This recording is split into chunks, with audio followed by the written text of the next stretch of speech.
What's up? Should have cleared my throat before I went on. But anyways, happy Monday. What is up, Matthew Laughingstock? Tammy, Miss Kim, Brandon, what's up? Julissa, Aileen. How's everyone doing this Monday?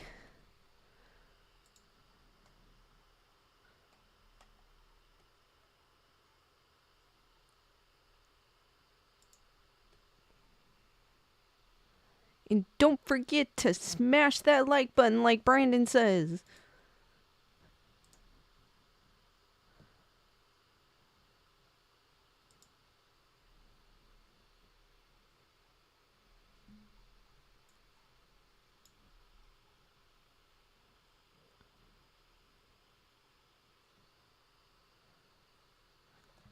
How's everyone's Monday so far? Well, actually, it's almost the end of Monday. Anne, how's it good? Tammy's saying she is good. Phantasmagorical? Okay, Brandon. That's a great word to describe Monday. Super cool.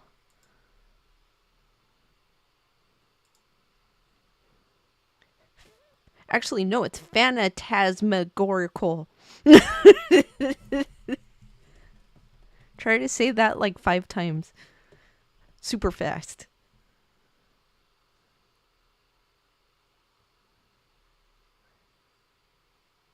For me, it is a Monday. Actually, no, went pretty smooth. Spirit of the trees! How's it going? Happy Monday!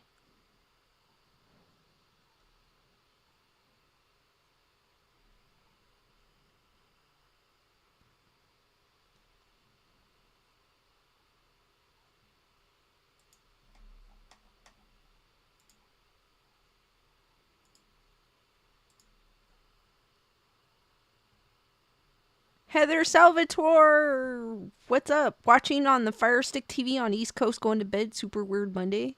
Super weird Monday. Well, I mean, I guess it's better than a how weird was it? If you don't mind me asking. It's better than a bad Monday, I guess. Ozzy Bush and Beach Walk, what is up?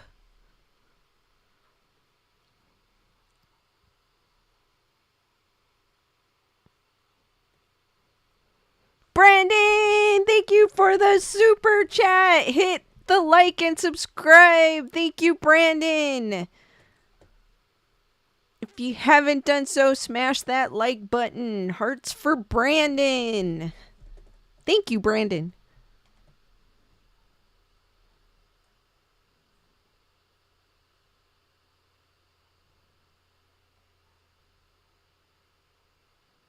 Alright, guys, today's and saying sometimes you have to have a bad to know what a good day feels like. True. Super true. Spring storm.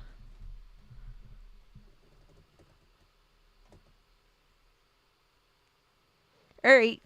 Well, today's topic, I have Ghost in the News, where I look for ghosts in the news. Well, it's not kind of ghost in the news. It was ghost ship, and I thought it was kind of interesting because when you put ghost in the news, like the craziest things pop up that don't even go with what I'm looking for.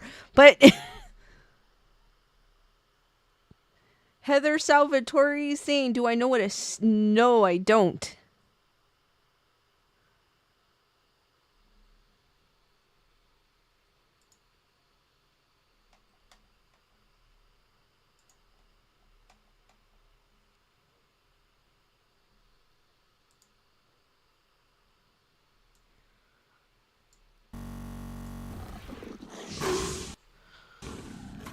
So there was a shipwrecked ghost boat on the coast of California. I know it's not really ghost, but ghost boat. I thought it was kind of interesting.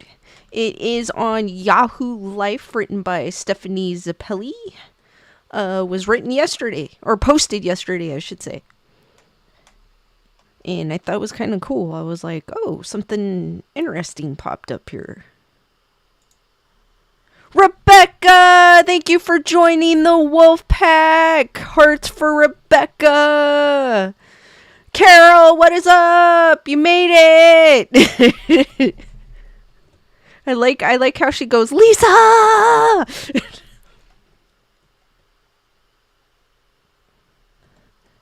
Okay, Heather Salvatore wants to know if anyone has heard of, hold on, let me go back up, a sniff suit.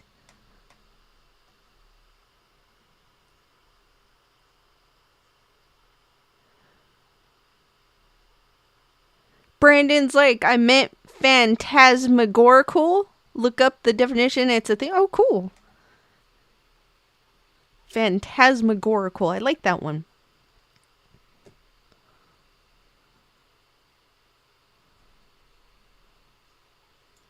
Alright, so this article, shipwrecked ghost boat looms on California coast. Where did it come from? Starts off, seagulls screeched across a cloudless sky as tourists climbed down the bluffs north of Cayucas to reach one of San Luis Obispo County's mysteries, a shipwrecked fishing boat. The sun-bleached vessel leans against the rocky Estero Bay shore, caked with rust and algae. Relentless seaside weather has eroded holes into the ship's hull, and visitors can hear waves slosh inside the abandoned boat as the tide rolls across the beach. It's an old boat, that's for sure, one visitor said with a laugh. Rumors circulate about how the so-called ghost boat came to rest off the coast of Estero Bluffs, with some claiming that its owner fell asleep at the helm while returning home from a shipping or fishing trip.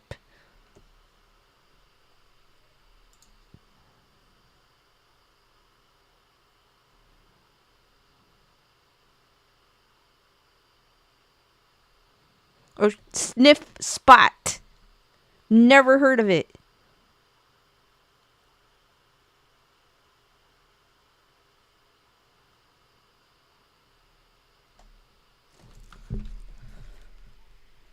So what do you guys think of this ghost ship? Or boat. It's not a ship, it's a boat.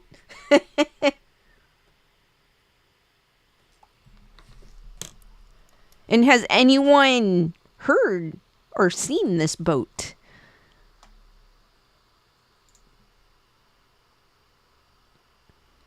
How did the fishing boat wreck on SLO County shore? According to the U.S. Coast Guard incident report, boat owner Jonathan Smith was fishing on July 28, 2017, when his boat drifted too close to the Estero Bay shore. Smith's deckhand wasn't feeling well and went below deck to rest, leaving Smith to fend for himself, the incident report said. At about 3:45 a.m., the boat's propeller caught on a crab pot land, so Smith stopped the engine to try to untangle the line, the report said. Fog settled into the bay, partly obscuring Smith's surroundings as he drifted on the sea, according to the Coast Guard. He ran aground at about 4:40 a.m. in Estero Bay below the bluffs, the report said. The report said. I don't think you have to say the report said after every sentence. Ozzy Bush and Beach is saying a drunk captain. Spring Stern saying this is the best part of Mondays. Thank you. Brandon's asking, is it the Black Pearl? Been wanting to join the crew? No, I think this one's a little smaller. I wouldn't mind joining the Black Pearl either.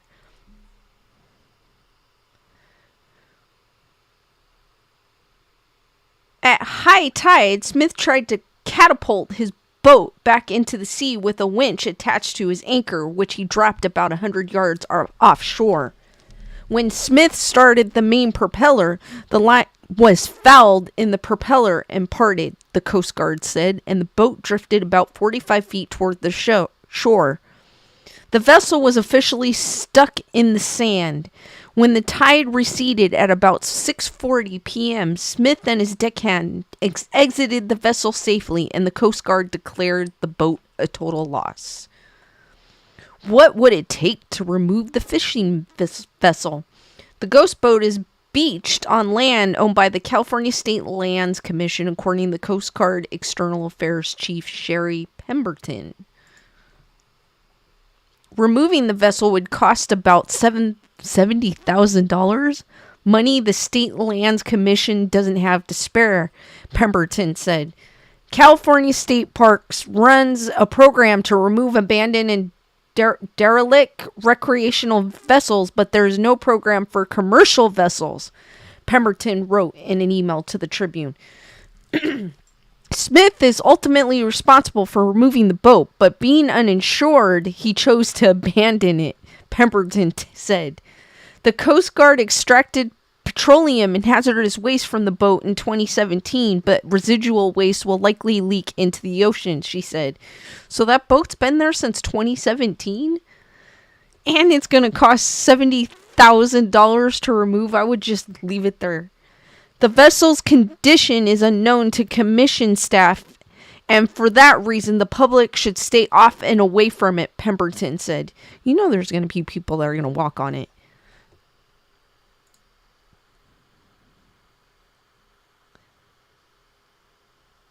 Bernadette, what's up? Rochelle, Invisible Rose. So I am talking about an abandoned ghost boat, which I thought was kind of interesting. What happened to the fishermen? So where is the boat's owner? They could just find the boat's owner for leaving his boat there. Some community members say Smith is a mechanic in Morro Bay. Others say he still boats on the Central Coast, docking his new vessel in the Morro Bay harbor. All agree that he's committed to his privacy and only sometimes has a cell phone. Smith is notoriously ornery, often clashing with local agencies and other anglers, according to the beached boat's previous owner, Frank Loving. John was his own worst enemy, Loving said. Loving said it's a tragedy to see a once productive vessel marooned in the cove. Washington State resident Joseph Smith visited the ghost boat on April 30th. As a boater, he wasn't thrilled about the idea of a shipwreck. It's horrific, the idea of a boat going offshore or ashore, he said. We tried to be cautious on the ocean. In the meantime, the story of his shipwreck echoes across the Central Coast, drawing adventure seekers to Estero Bay to examine the wreck. That's SLO weird. Ever wonder about the mysteries of SLO County? Oh, now it's like going, check out our series. So what do you guys, have any of you guys heard or seen this shipwreck? Or boat wreck? Spring Storm saying it's Captain Quint's farewell and adieu to you fair Spanish ladies. Lorraine, Rebecca, Trixie, Alicia Hiker, what's up?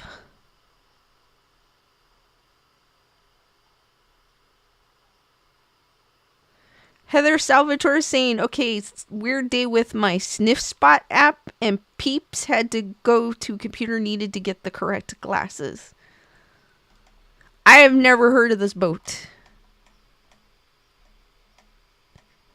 But I guess they're just going to leave the boat there because they don't have $70,000 to remove it. Why don't they fine the owner for abandoning his boat? Spirit of the Trees is saying, my first time hearing about it. Matthew saying, drink to our legs. Dory, welcome.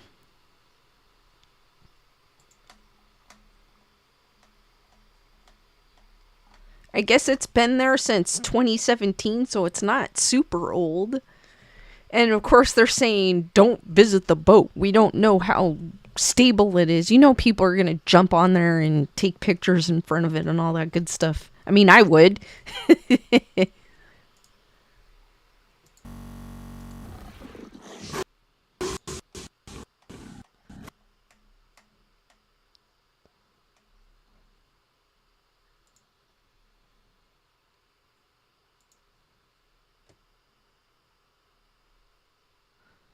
I'll be like, look, abandoned ship.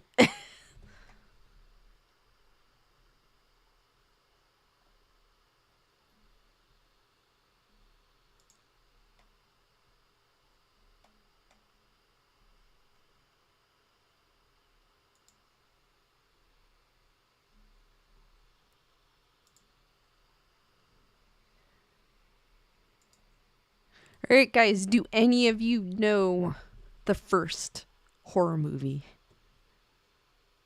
I know I don't.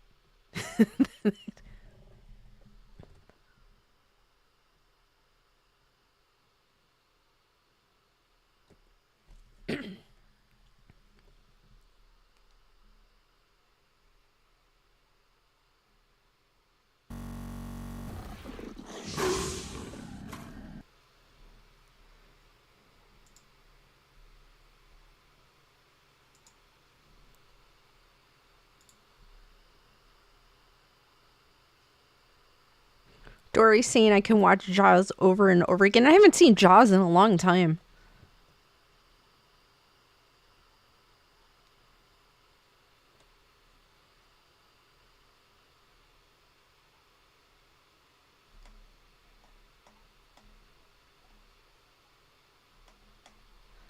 Okay, this is... Hold on, let me click. By the New York Film Academy. Written July 21st, 2022. It's the first horror movie in the history of the horror genre. Which is my favorite genre. One of my favorites.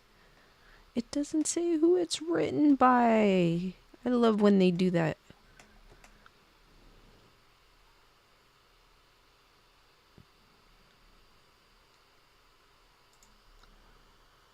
Okay, Brandon saying Nosferatu. Spirit of the Trees is saying Night of the Living Dead, Godzilla.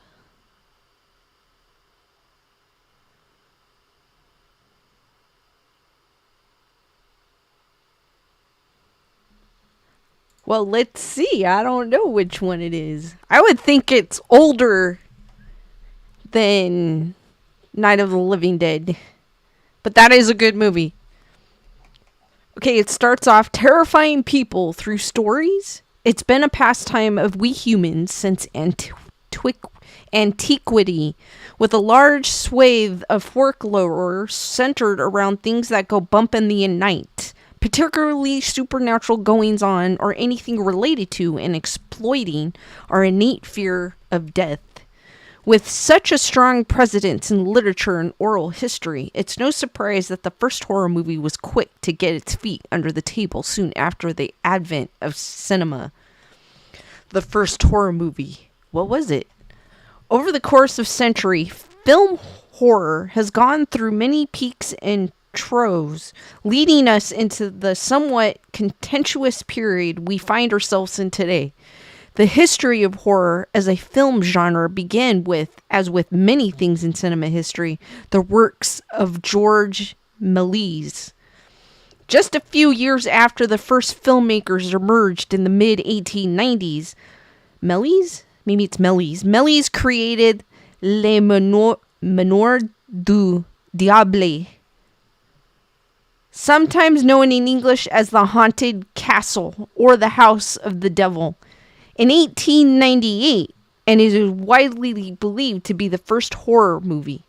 The 3-minute film is completed with cauldrons, animated skeletons, ghosts transforming bats, and ultimately an incarnation of the devil. While not intended to be scary, more wondrous as was Méliès, It was the first example of a film only just rediscovered in 1977 to include the supernatural and set a precedence for what was to come. Where the genre will go over the next 100 years is anyone's guess, but sometimes it's good to look back on the long road we've traveled to get to this point. Have any of you guys seen that 3-minute film? Actually, I wouldn't mind seeing that. That's kind of cool. D-Nice! Trixie saying Vampire Clown. Bernadette says Phantom of the Opera. Lisa Boo! Dora, yes, 3-minute film.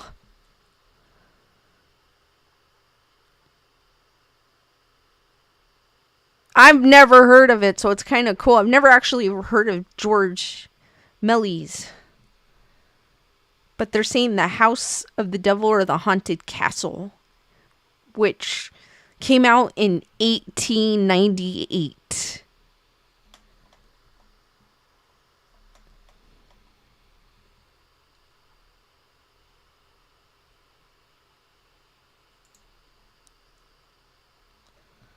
The literary years. After the first horror movie, sometime between 1900 and 1920, an influx of supernatural-themed films followed. Many filmmakers, most of whom still trying to find their feet with the new genre, turned to literature classics as source material. The first adaptation of Frankenstein was released by Edison Studios in these early days, as well as Dr. Jekyll and Mr. Hyde, and The Werewolf, now both lost to the fog of time.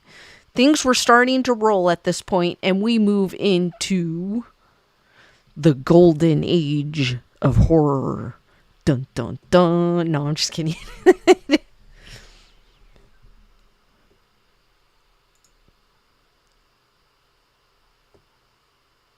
Brandon saying The House of the Devil sounds like the more accurate translation. Yeah, actually it does, because I think I've heard of a movie called House of the Devil.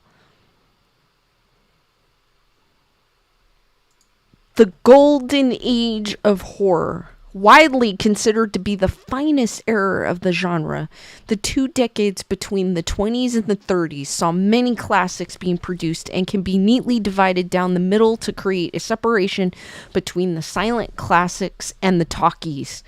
On the silent side of the line, you've got monumental titles such as The Cabinet of Dr. Caligari, 1920, and Nosferatu, 1922. The first movies to really make an attempt to unsettle their audience. The latter title is one of Rotten Tomatoes' best horror movies of all time and cements just about every surviving vampire cliche in the book. Once the silent... Well, so technically, these 2 movies were the first movies to kind of scare people? Or try to scare people? So, Brandon, you were kind of right. You said Nosferatu.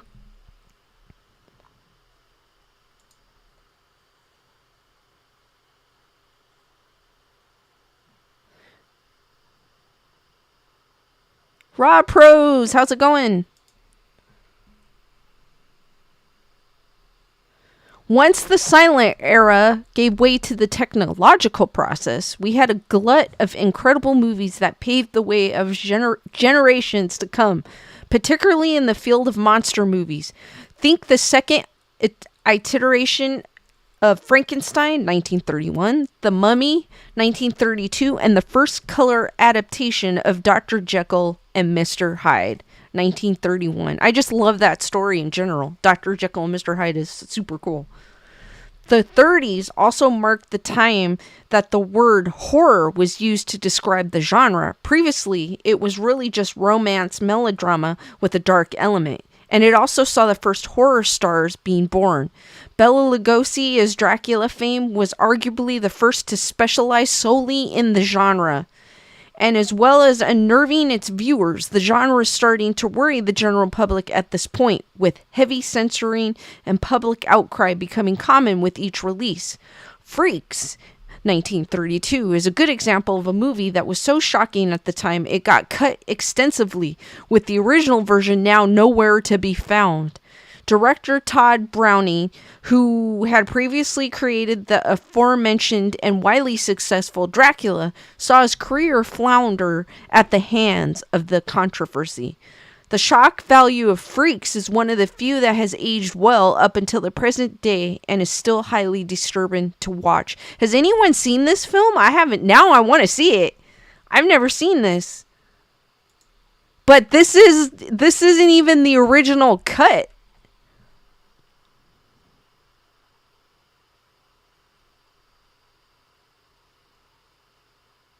Spirit of the Trees saying there's still shots of the 3-minute movie on IMDb. Trixie, you're multitasking. Super cool. D. Nice is saying The House of the Devil came out in 2009. Trixie's also saying it's about structure and layout. True.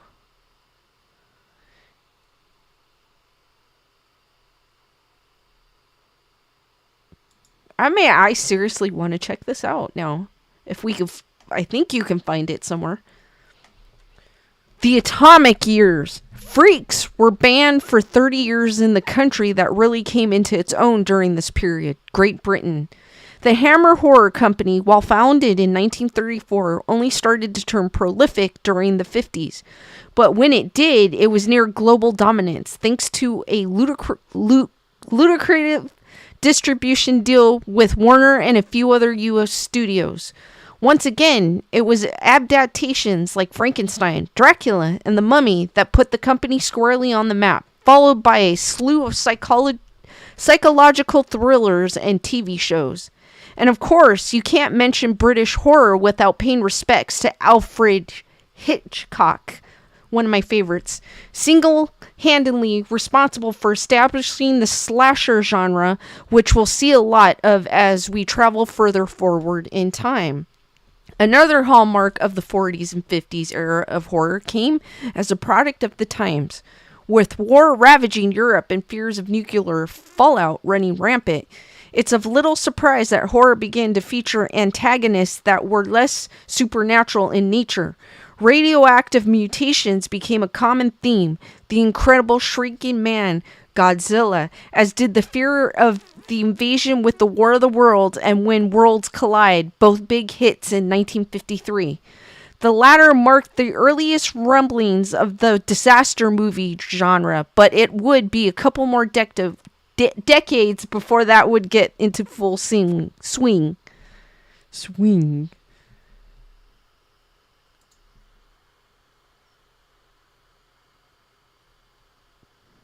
Tyranna, how's it going?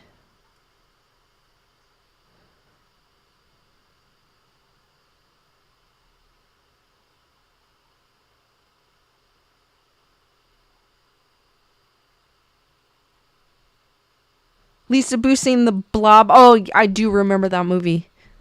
I used to watch not the original Blob, but the remake. That used to freak me out as a kid.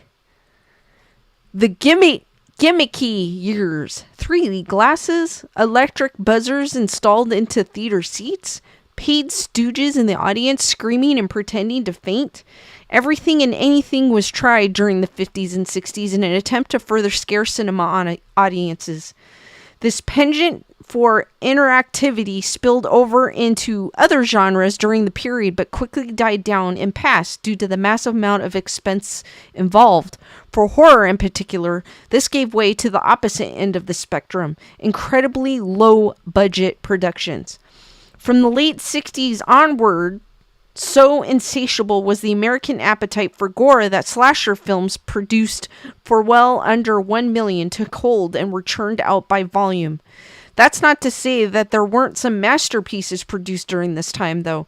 George A. Romero emerged triumphant and kick-started zombie movies in the period, having produced Night of the Living Dead in 1968 with just over 100,000.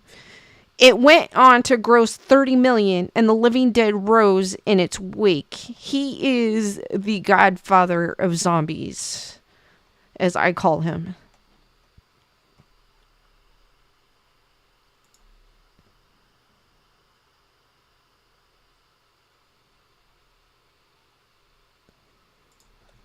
All hell breaks loose. Occult was the flavor of the day between the 70s and 80s, particularly when it came to houses and kids being possessed by the devil.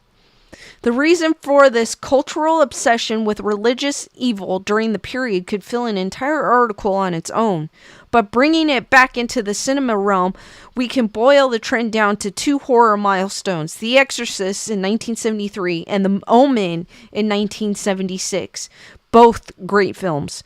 Supernatural horror was now very much back in vogue, and harking back into its cinematic origins, literature once again became the source material. This time, however, it wasn't a Victorian author whose work had fallen out of copyright, but a gentleman named Stephen King. Carrie in 1976 stormed the gates, and The Shining in 1980 finished the siege, with the 82 Supernatural Fright Fest Poltergeist following soon after. With these hallmarks in the history of horror now firmly established, the foundations were laid for the first horror movie slashers. Dun dun dun! All great films that they're mentioning. I grew up with all these films.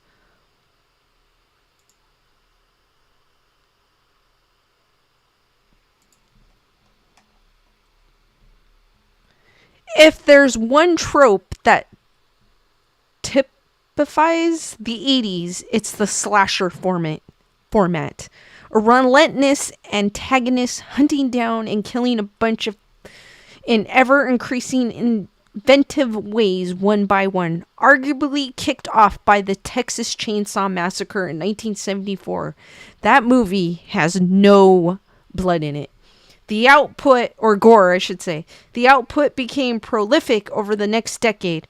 For every 10 generic slashers, however, there was one flick that would end up becoming a cult classic, even if critical success was mixed at the time.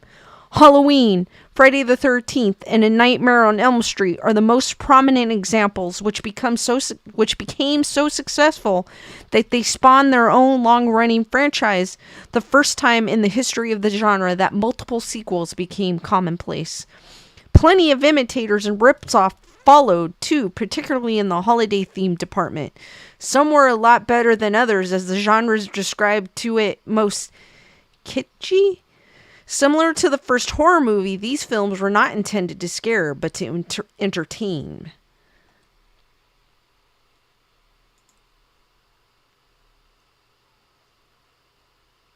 Matthew saying, I always find it weird people's big complaints about 3D being a gimmick. Everything that makes a film is a gimmick.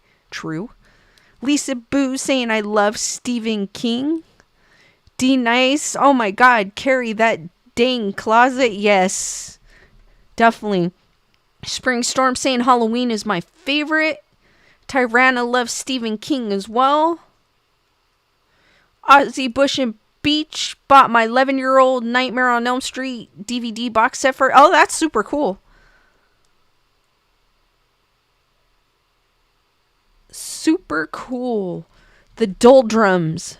Suffering from exhaustion in the wake of 1,000 formalistic slasher movies. Yes, there was... During that time, there were slashers all over the place. There was what? My Bloody Valentine...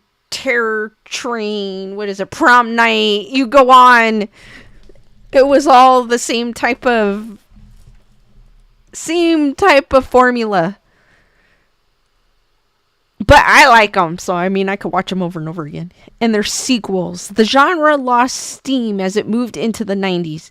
The advent of the computer-generated special effects brought with it number of lackluster CGI monster titles that did little to revive the genre, such as Anaconda 1997 and Deep Rising in 1998. But it was a comedy that ended up saving the day. Peter Jackson's early foray into filmmaking saw him taking the splatter subgenre to ridiculous extremes with Brain Dead, and Wes Craven's slasher parody Scream, which came out in 1996, Brain Dead came out in 1992, was met globally with overwhelming success. It's funny, I didn't like Scream when it first came out. Just wasn't into it, and then just recently I got into it for some weird odd reason. Started liking Ghostface. The genre as a whole limped on without much fanfare into the 2000s, save for a few box office successes. The zombie subgenre, however, sprang back into unlife during this decade, arguably spurred on by the unprecedented success of Max Brooks' novel World War Z, later becoming a film in its own right. The video game adaptation of Resident Evil was among the first of the new wave, followed swift by 28 Days Later, a few months later, Dawn of the Dead, Land of the Dead 2005, I Am Legend, and Zombieland. 28 Days Later is what got me into zombies. I never liked zombie movies until I saw that film.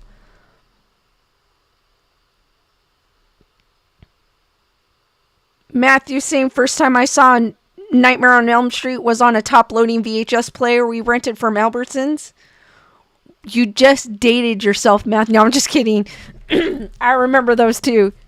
Spring Storm. I read Stephen King a lot of the movies fall short.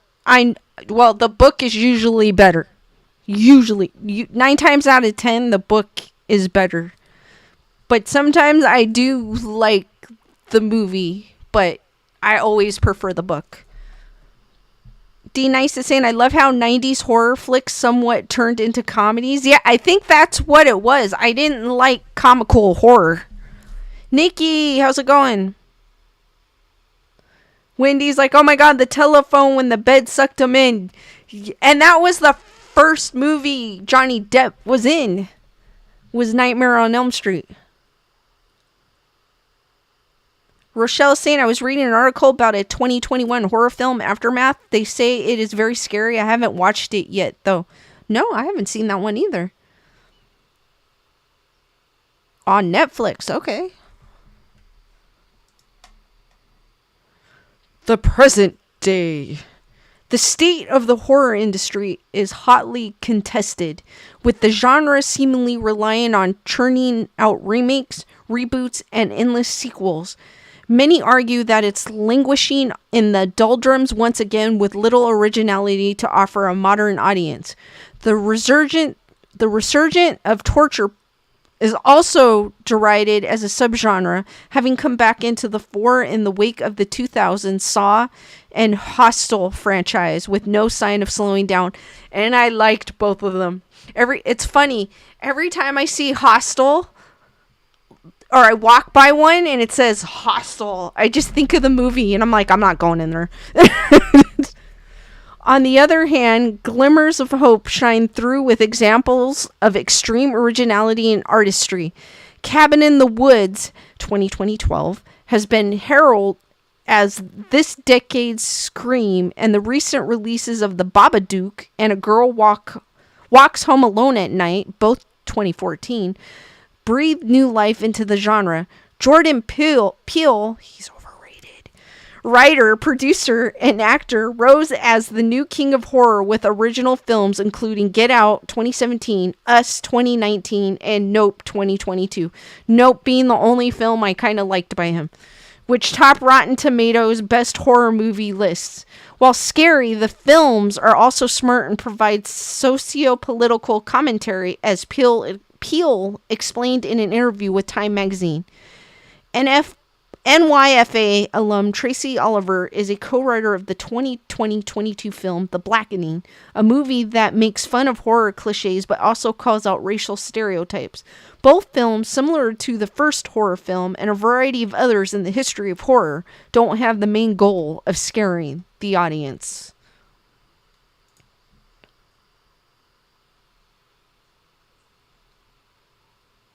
D Nice to say it louder. You didn't hear it from me. Dory seeing Cape Fear with De Niro scared me as an adult. I haven't seen that one in a while. I'll have to revisit. I knew what you were saying, Dory. I have to see that. I have to revisit that one. There's a lot of movies I need to revisit.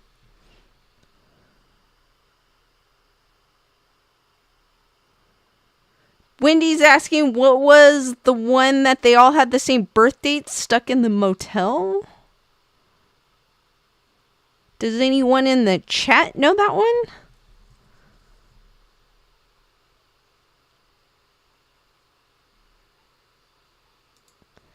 the future of horror films. With perhaps more subgenres than any other branch of fictional filmmaking, it's difficult to see how anyone can expand or advance on anything that has come before in cinematic horror.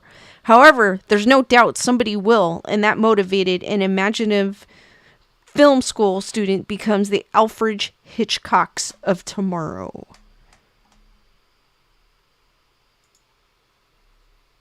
It was a short article.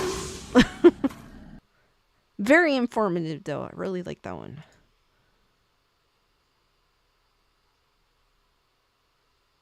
Rebecca's like, I'm not a horror fan. I'm a scaredy cat. Springstorm is saying I'm scared of Gollum in the animated Hobbit movie.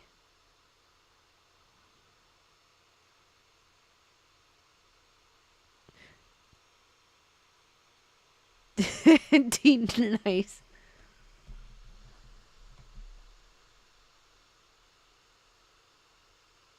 Melissa is asking, do you like slasher movies or psychological thrillers better? I like them both. I do like them both. It just depends on what I'm in the mood for. Because if I want to see, like, gore, like, then a slasher. But if I want something like what I call them mind Fs, the psychological thrillers, like where it makes you think and makes you go, what the hell is going on? It just depends on what mood I am, but I do like both of them. Wendy saying, well said, the Alfred Hitchcocks of tomorrow. I know, I like that article. Well written, for once.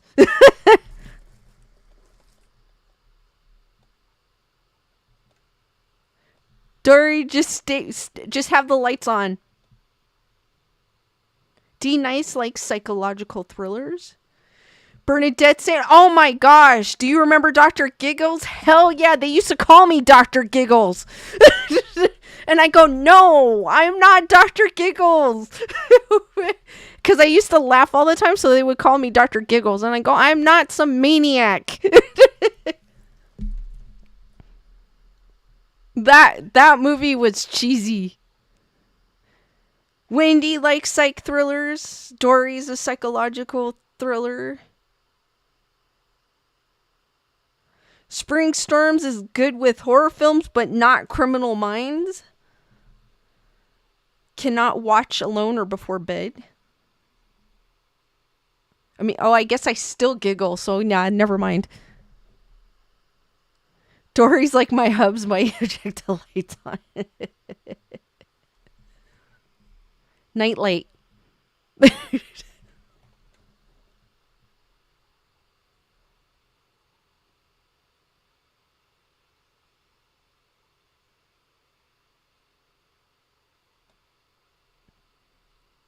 Matthew just likes movies in general. Yeah, it just depends on what I'm in the mood for. I'm kind of the same way. I'm not much into comical comedy. Nerd report saying Jordan Peele is garbage. He said it for me.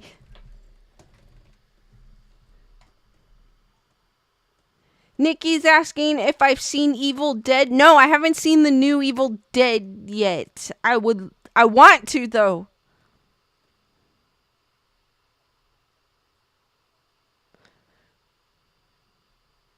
Bernadette saying the Grey Wolf giggler. Wendy, it's a possibility. Rebecca saying psychological thriller, okay. Hitchcock, brilliant. He is, yeah, Hitchcock is one of my favorites. D Nice. Oh, yeah, you showed me a picture of it. Thank you. Someone else that doesn't like Jordan Peele. He's overrated. You didn't hear that from me. Delea Lugo, what's up?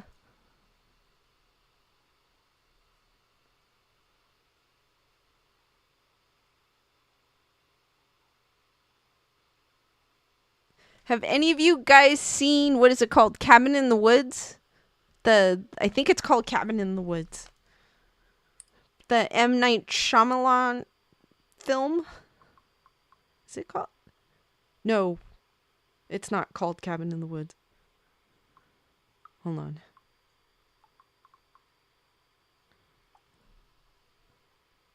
Knock at the Cabin. Sorry.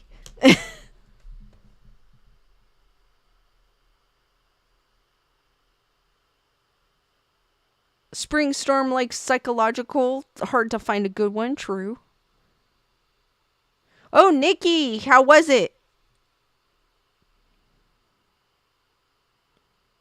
Nerd Report saying psychological thrillers are still horror. It is, but it's a different type. It's a different part of it. Sub-genre. Rochelle, thank you for the super chat. Thank you, though, Rochelle. Saying having everyone have a nice night. Thank you. Hearts for Rochelle, guys. Bernadette saying they made a Meg 2. Do you like the Meg movie? I liked the first one. I saw they dropped the trailer to the second one, I think. What, did they drop the second?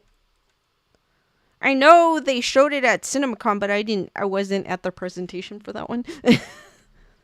Spirit of the Trees is saying I haven't seen Knocked at the Cabin yet.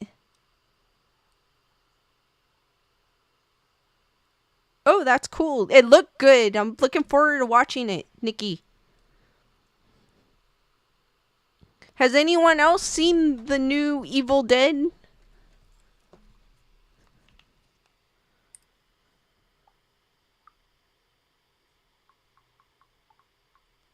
Evil Dead Rise?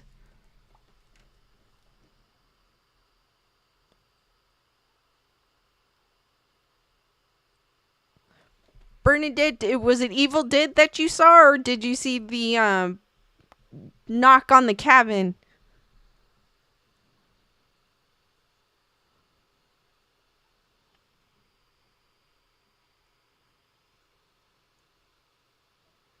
Tyranna wants to watch that?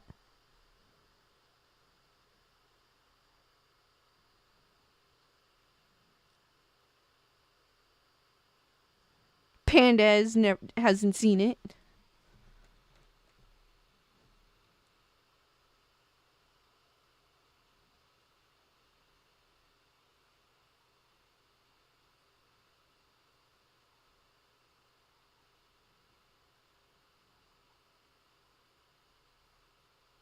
Rebecca saying, I think the difference is psychological thriller is less visual and more engaging your brain. True. DF saw Knock on the Cabin. What did you guys think of that film? Oh, Bernadette's talking about the trailer to Meg 2. It looked okay-ish. I mean, it has Jason Statham in it. Come on. Knock on the Cabin, I think it's on... Let me look. Peacock? I think it's on Peacock.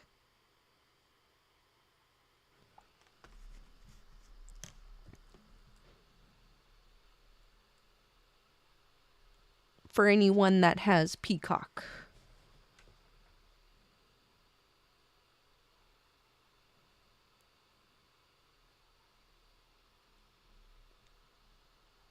And it's thundering in Colorado. You guys are so lucky. I love thunder. I love thunder and lightning. That's great weather.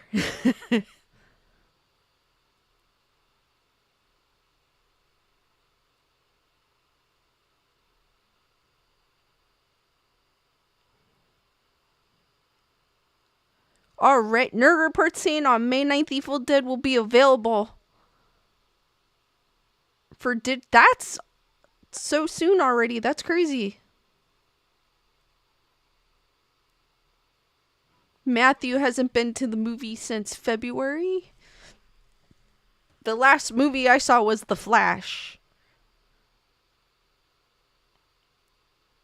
Nerd Report saying Cash App Lisa to buy Evil Dead Rise and she will review it. Panda Bear has rain.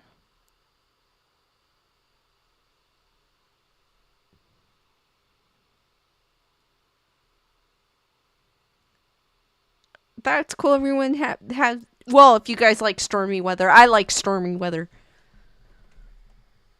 I do.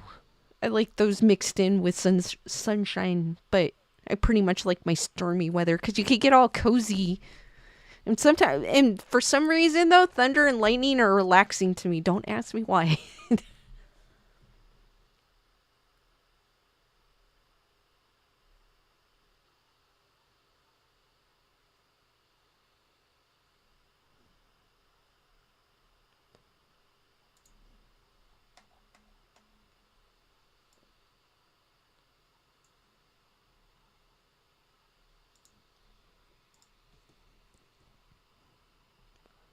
Panda Bear saying the last movie I saw was Twilight Part 2.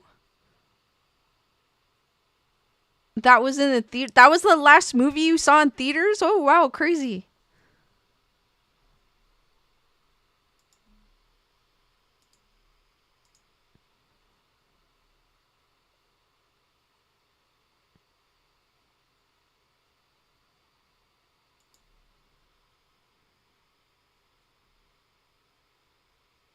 We had rain, when was it? Last week, which is weird.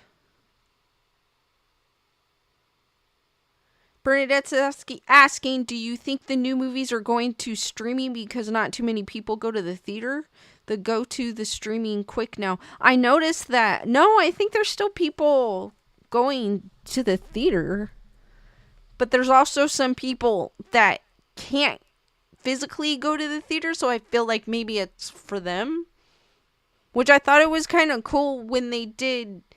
But I get it, because if they do that, the theaters will go out of business. So you can't really, when they, during the Big P, where they had it stream, but I thought that was kind of cool because it gave someone who isn't able to walk into a theater the option to enjoy a movie. So I thought that was kind of cool, but I get it.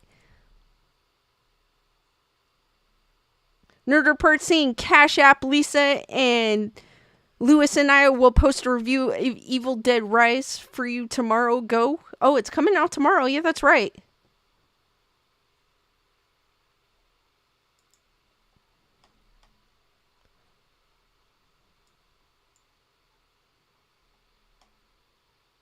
I think it was $10, guys. And here's my Cash App.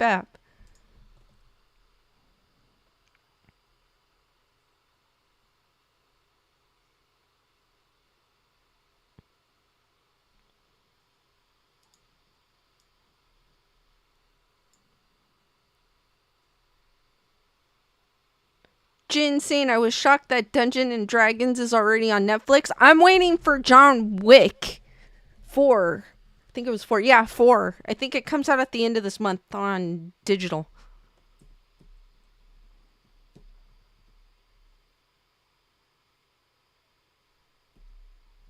That's the one I'm looking forward to, kind of. I know I like horror, but I also like action too. Well, my favorite martial artist, isn't it? Oh, Nerd Report saying it's 24.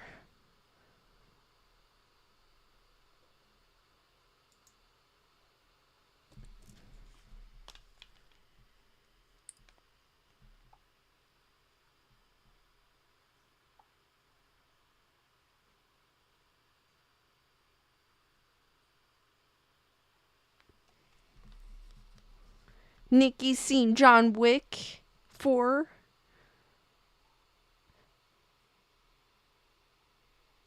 Nerd Report saying sponsored reviews.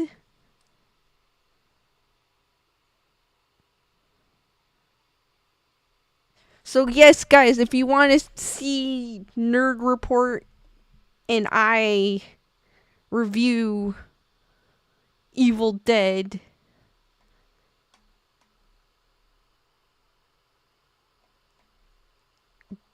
Cash App me, and we'll do that for you. And saying John Wick is horror and action, if you ask me. I think it's more action because it's got martial artists throughout that entire film, except Keanu Reeves, but he kind of trained. He trained for the film, though.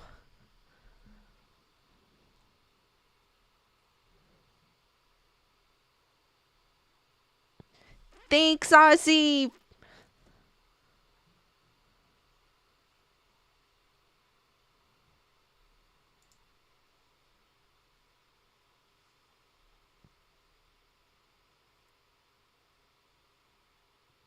It's funny, when I was younger, I did not like Evil Dead at all because I didn't like comical horror. So that might be why, like, now I'm obsessed with Evil Dead, and then I like Scream. So maybe that's a bit, which is weird.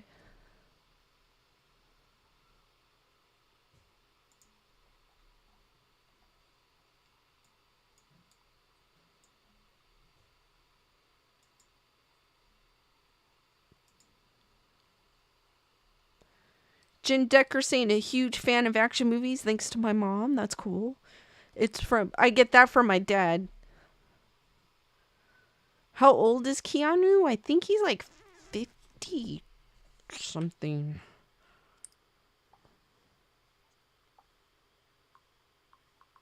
Almost 50. He's up there. 58. Thank you, D Nice.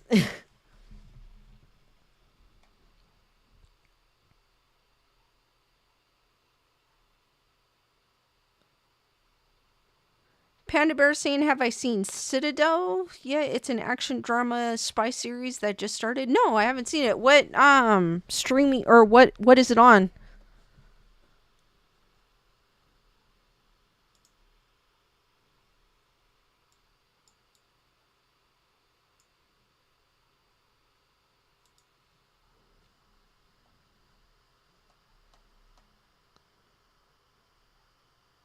Bernadette's going, Keanu looks so hot when he was training.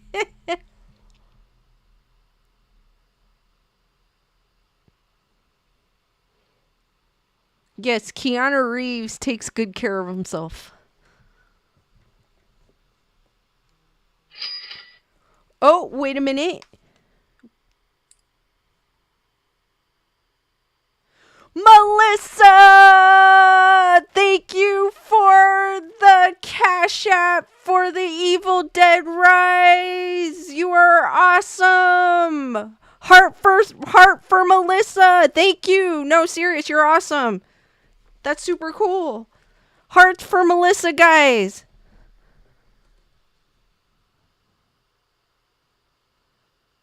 Panda's saying it's on Prime. Oh, okay. I'll have to check it out. D Nice is like, Keanu is breathtaking.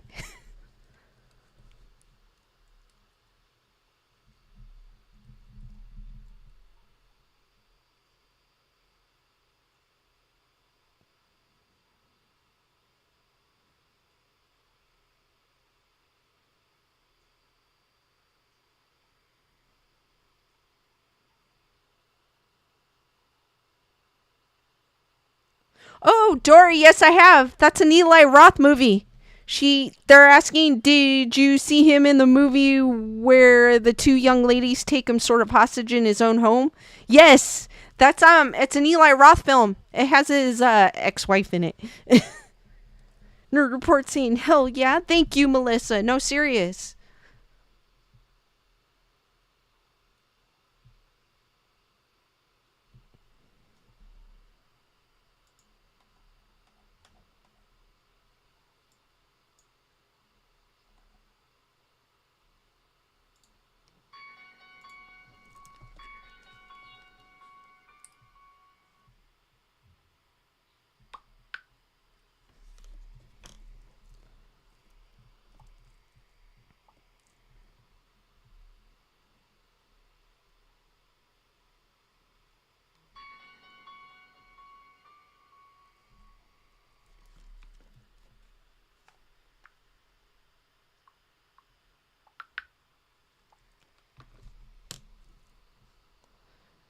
Dory saying can't remember the name of it.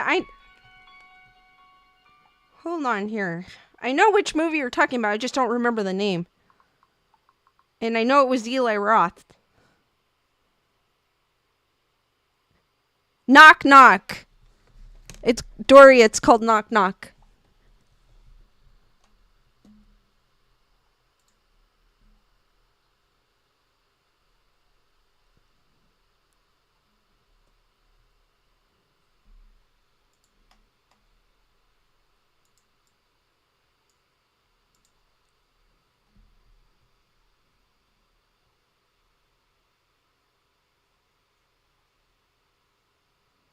Nerd Report's asking what other films should we review?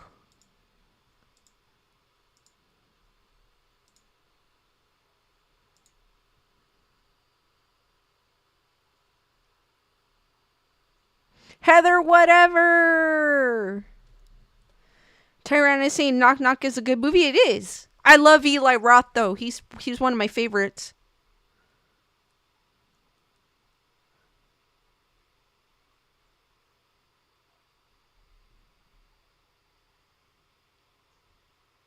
That's weird, Wendy.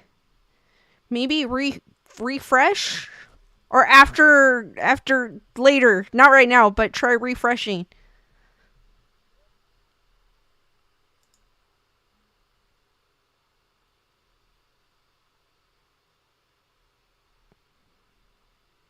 D Nice is saying, you're all breathtaking.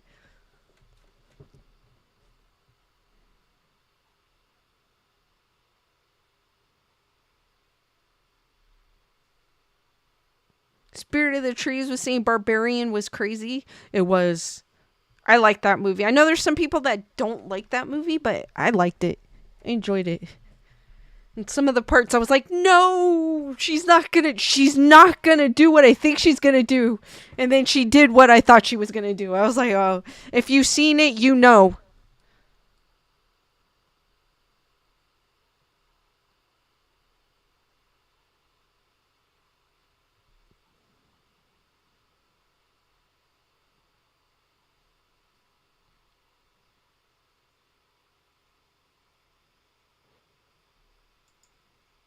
But I did enjoy Barbarian. That's a good one. Julissa likes Barbarian as well.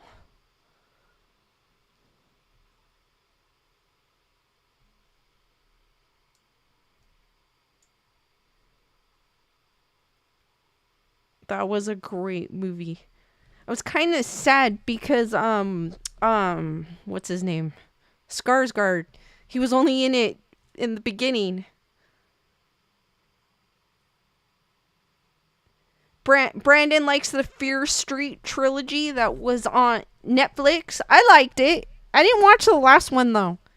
It started out good and then I liked it, but it wasn't enough to keep my interests.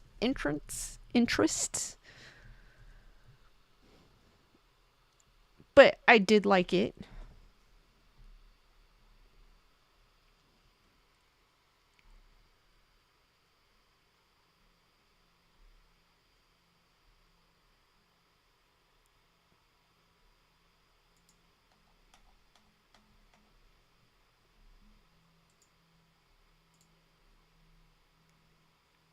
But not cheesy. I do like horror cheesy too.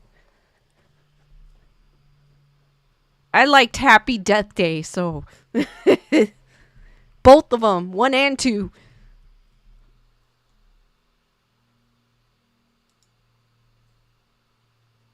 I even have the shirt.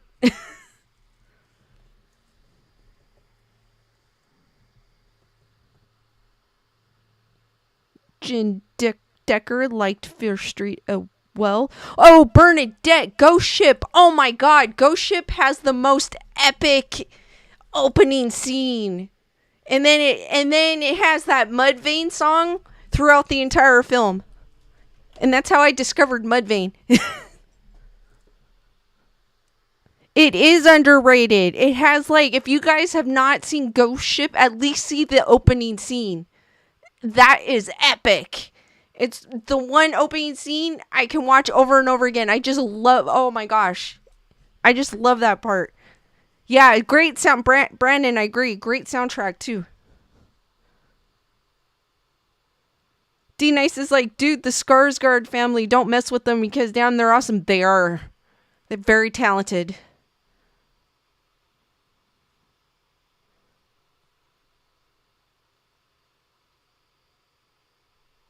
But it is a lot of people I don't think have seen Ghost Ship.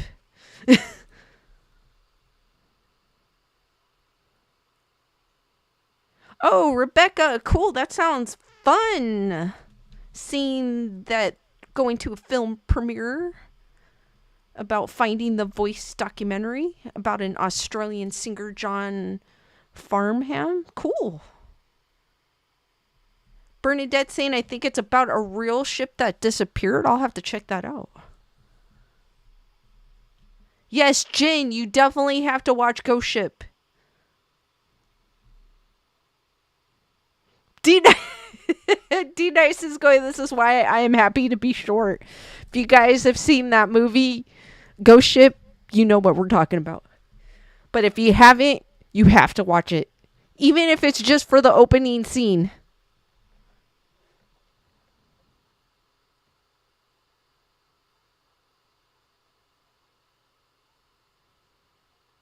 DF is saying Ghost Ship opening was awesome. Thank you, Dora.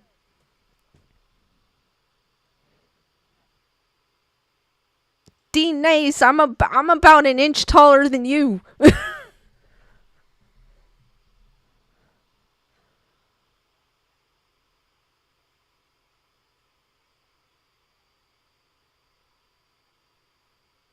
Makes me want to see that opening scene.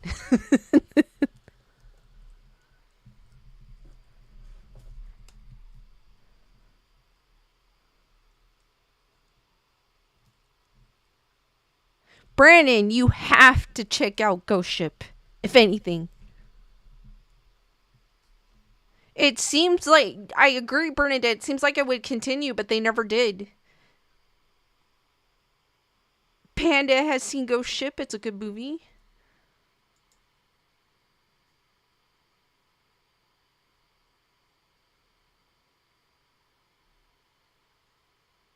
Especially the ending, and they started with the Mudvayne song. Oh.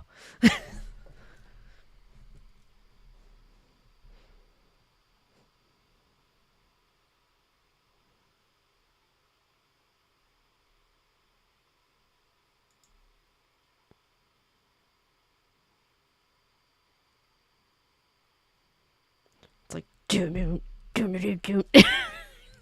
sorry, because I'm gonna rock out to my head to it in my head.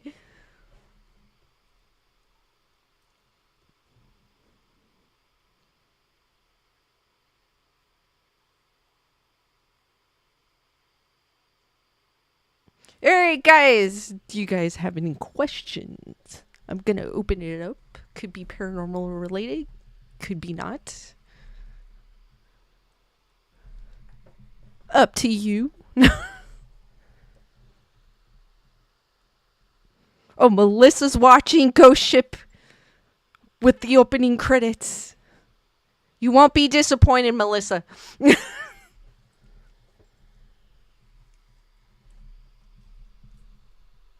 Wendy's asking what Mudvayne song? Oh, I don't know the name. Let me look it up.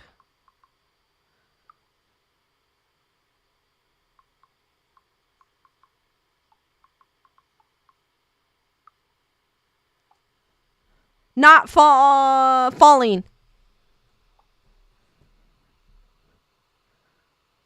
Panda Bear is 4'11". Yes, we are taller than you.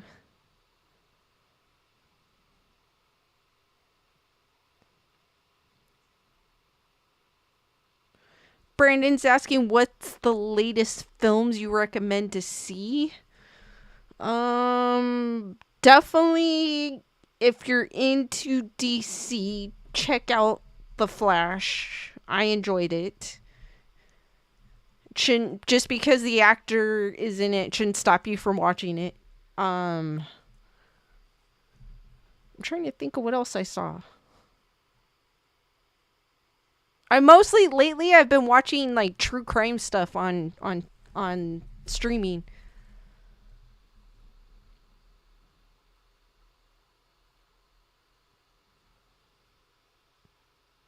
Just wait, Melissa.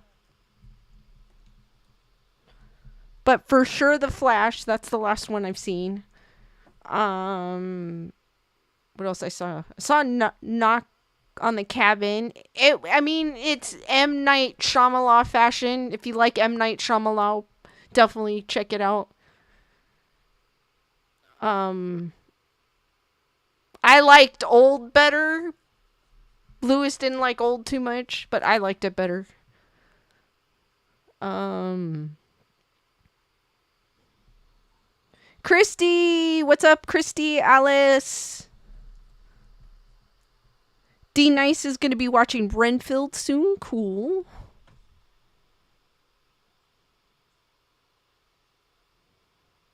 Matthew saying hello there in Obi-Wan fashion. Julius is like, keep on watching. Yep. Bernadette's asking, am I going to watch the Winnie the Pooh movie? I mean, it looks cheesy, but I will check it out. Tyranna liked Old. I liked Old. Melissa, okay, Melissa paused it. She's going to wait for greatness. Brandon's asking, have I seen Sweet Tooth? No, I've heard of it. I need to check it out. D Nice is like Shamalonga Ding Dong.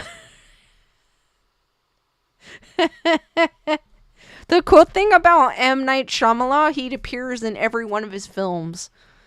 So that's when I'm watching his film, I'm always looking out to see where he'll pop up. Spirit of the Trees, thank you. That's kind of like what I do when I watch M. Night Shyamalan films. I'm like, where is he going to appear next? And what is he going to be doing? And who is he going to be playing? Nerd Report's going, wait a minute, I liked Old. Well, you told me it was okay. So I took that like you didn't like it too much. Or you said that the twist, the ending twist wasn't that great. D Nice, it's like where's Waldo with him? Exactly. That's like what I look forward to when I went. Besides his crazy camera work and storytelling and all that good stuff. Panda is saying, I'm thinking of rewatching The Haunting.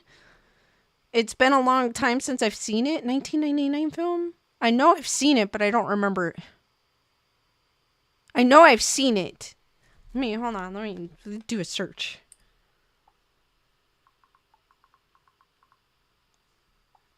I just need a picture. Then I'll remember it. Liam Neeson was in it. I think, I remember it, but I don't remember it. But I know I've seen it.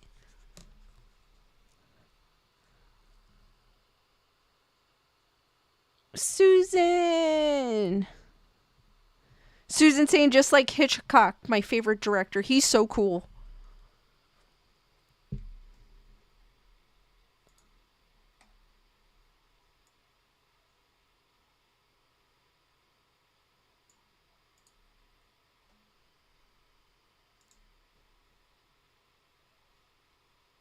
Bernadette's like, do you remember the Killer Tomatoes? Yes, I do.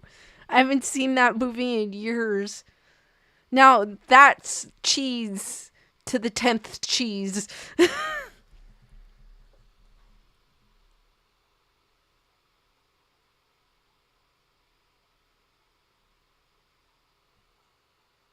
Nikki Bella is saying, I've seen Ghost Ship many years ago. I literally just watch Ghost Ship just for the opening scene. I'll look it up just to watch the opening scene. Susan saying "Don't Look Now" is the scariest. I'll have to check that out. Wendy's asking what did Knock on the Cabin stream on? I think it was Peacock.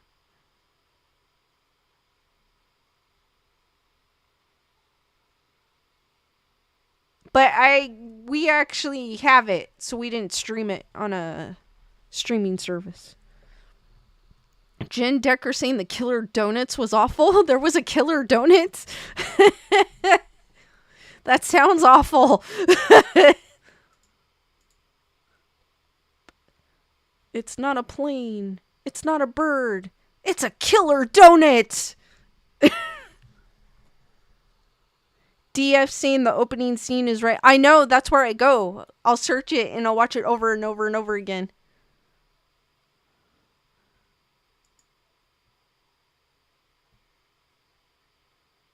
I even posted, I'm like, this is the most epic opening scene.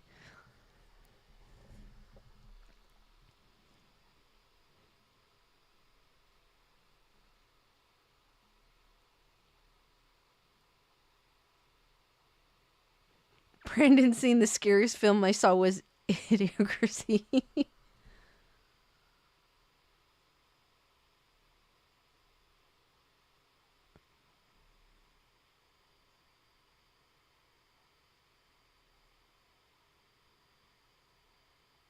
What's the worst horror film you've seen? Tyrana's asking, what about Strangers? Did you like that one? It was alright. I mean, I probably wouldn't watch it again, but it was okay.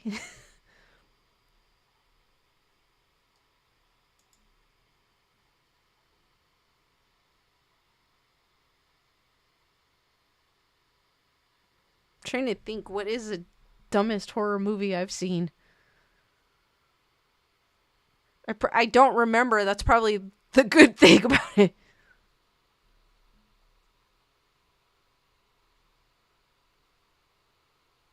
Susan saying Psycho is scary. Yes, it is. Wendy saying Servant. I didn't watch that because it was on Apple, I think, and I don't have Apple. That Apple streaming service. Christy saying People Under the Stairs. D Nice is saying Return to Oz still scares me. Bernadette saying the worst one I saw half because it was so stupid was Rubber, a Killer Tire on the Loose. Really? I think there was one I watched. What was it? I didn't even finish the movie because I thought it was so dumb. I can't even think of the name, but I remember like I didn't finish watching it. Brian's asking Sharknado. I didn't really watch that. I didn't even bother watching that one because that one looked...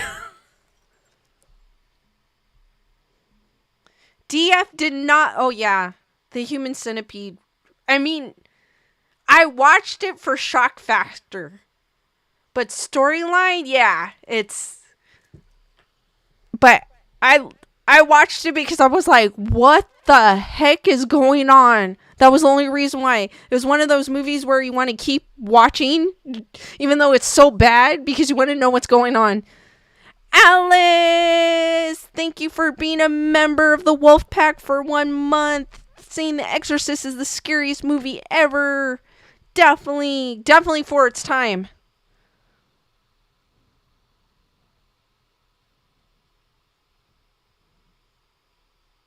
Trying to think. I've seen so many movies I can't even remember what the bad one was.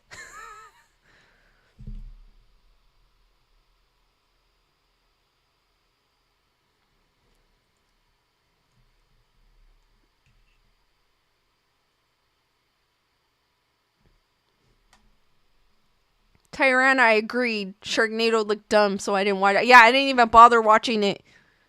I like cheesy horror movie, but that was a little bit of cheese for me. Too much cheese for me.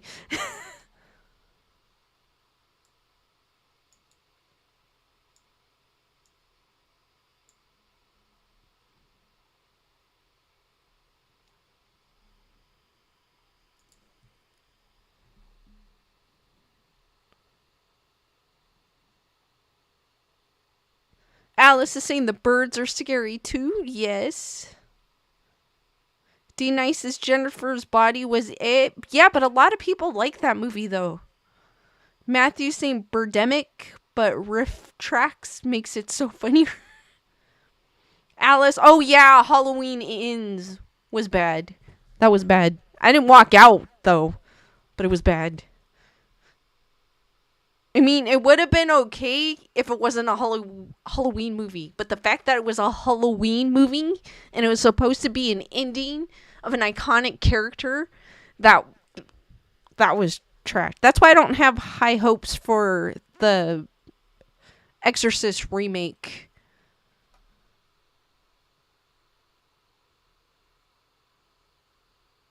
Julius is saying Blumhouse's Fantasy Island. I never watched that one.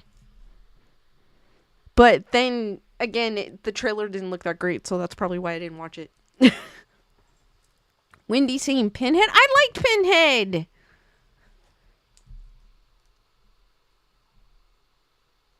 Bernadette's saying it's not scary, but I loved the first Tremors, then all the other ones. Oh, they went crazy with Tremors, because then they went Tremors 1, Tremors 2, Tremors 3.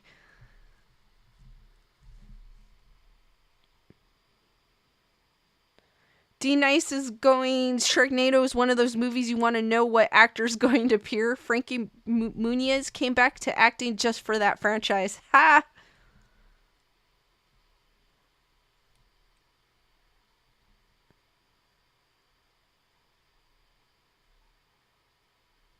Alice is saying Chucky was bad. Yes, it was. Not the TV series, but the last movie they had. Oh, there was one Chucky where Chucky looked so bad in it. Like, it was too much CGI going on with him.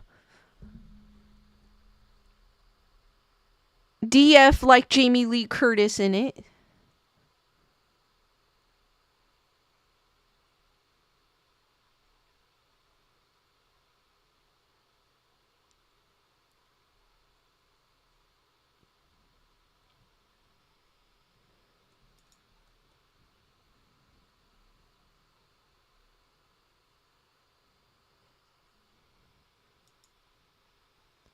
What other bad horror movies have you guys seen? I've seen so many, like, I can't think right now on the top of my head.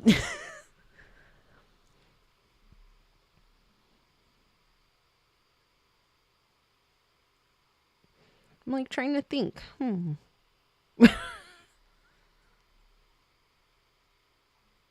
Christy Fox, what about Leprechaun? I kind of like Leprechaun. I don't know, it makes me laugh. DF is saying, is the Chucky series continue? I don't know. I know they had a second season, but I never watched the second season. I just stopped at the first. So I'm not sure if it was signed up for a third. D Nice is saying Snake on a Plane. Christy's like Pumpkin. You know what? Pumpkinhead wasn't too bad. Rebecca's saying The Wizard of Oz was very scary for millions of children who were scared of the Green Wicked Witch. True. Brandon saying, was The Devil's Advocate a horror? It was the best. I think it was. DF did not like Spiral. I know Spiral was okay. The last Saw movie.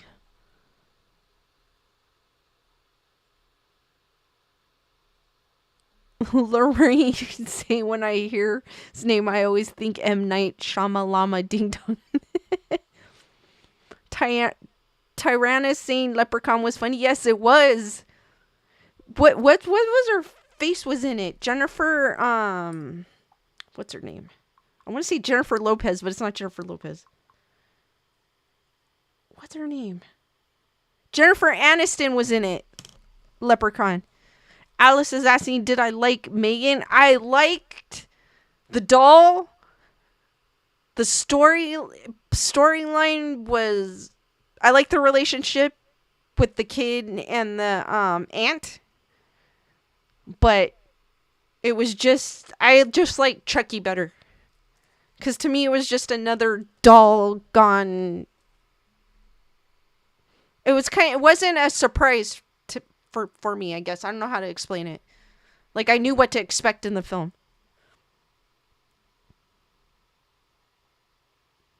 Brandon saying, I remember seeing Party Bus to Hell. I walked out in 2 minutes. I have never heard of that film. Probably a reason why I haven't heard that film. Brandon's like Leprechaun in space.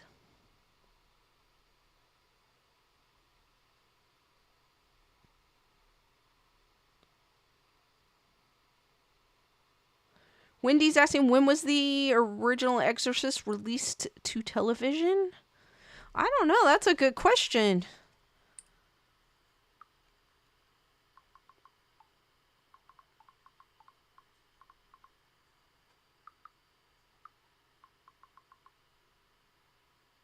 Oh, it came out. The Exorcist movie came out December 26, 1973.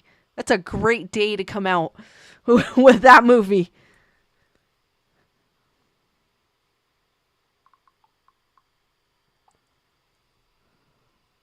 It's saying that The Exorcist first aired on TV on February 12th, 1980.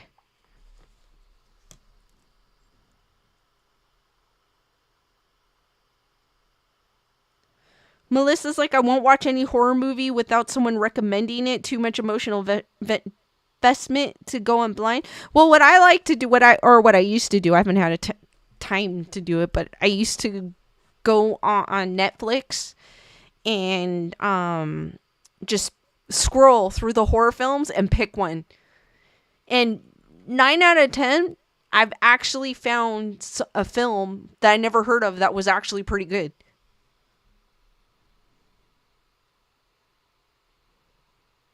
So sometimes you never know what you find.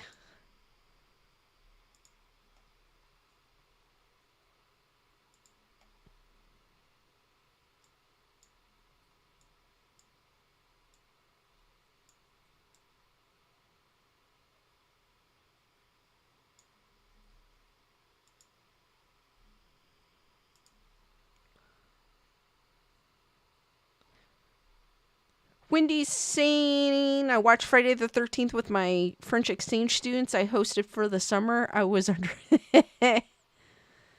DF is asking, has anyone seen The Pope's Exorcist? I want to see it. I haven't seen it yet.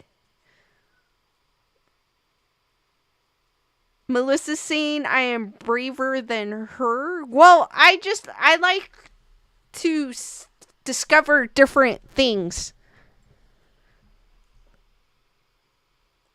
Because sometimes I don't know what to watch, and I'm like, oh, let's go through and see and read the description or see the little, you know how Netflix shows like a little preview? And I'm like, that one looks good. Let's check it out.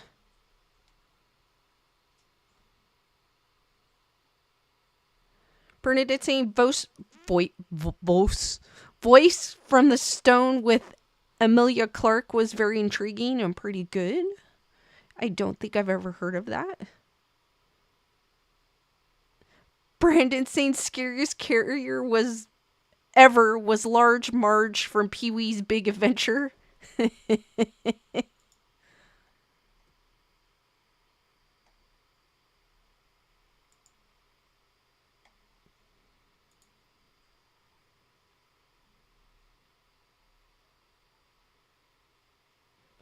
Julius is saying horror movies are easier to watch at home during the day than in the theater if watching alone.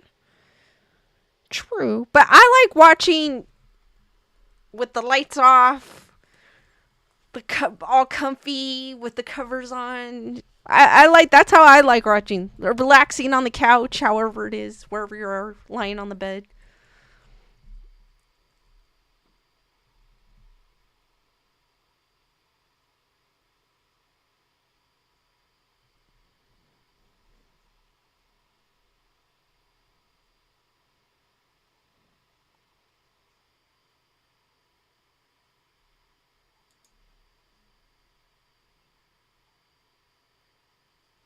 I'm trying to think of any other bad horror movies I've seen. Oh, wait a minute. There's. Oh, have you guys seen that movie Lisa?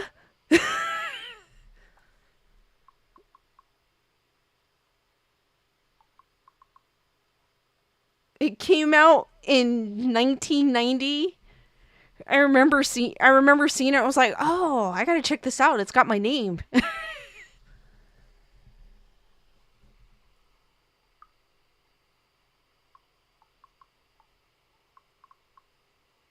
There's also, this is weird. There's also another movie that's I Am Lisa that came out in 2020. It's a werewolf film. And I actually watched it cuz I was like, "Oh, my name's on it?" Yes.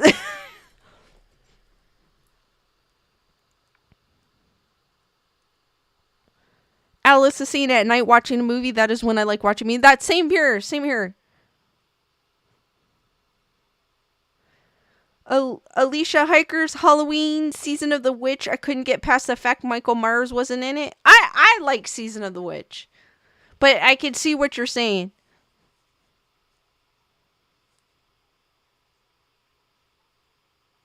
D Nice is like, I can't watch horror movies with my parents. They like to jump scare you before the actual jump scare running the movie, ruining the movie.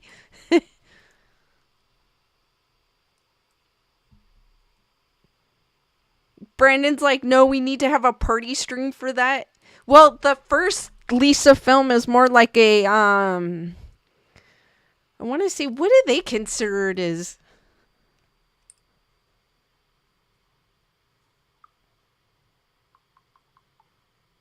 Hold on, let me do a, what do they consider it? It's a psychological thriller, which is considered kind of horror.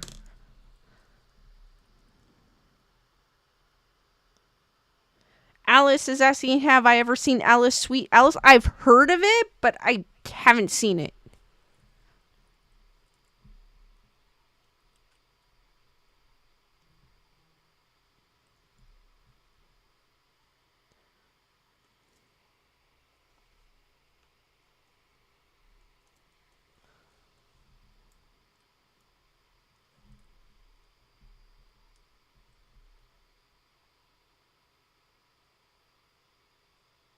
Alice did not like Season of the Witch. I like Season of the Witch. Except that song. It would get stuck in my head. Christy's like, Smile. That's another movie. Okay, Smile. I watched part of it. I never finished it. So that was another movie I actually never finished. I liked the concept of it. I just didn't. I don't know. It just felt like it didn't catch my attention.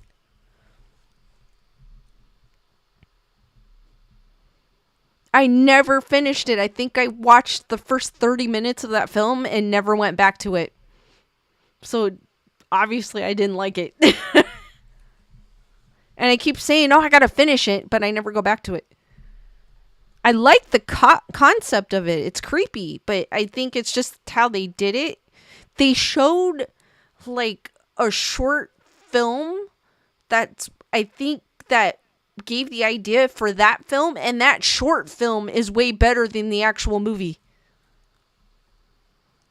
Bernadette saying, I remember when Silent Hill first came out and scared my son so bad, so I put the alarm sound from the movie for his alarm to wake up. He screamed his head off.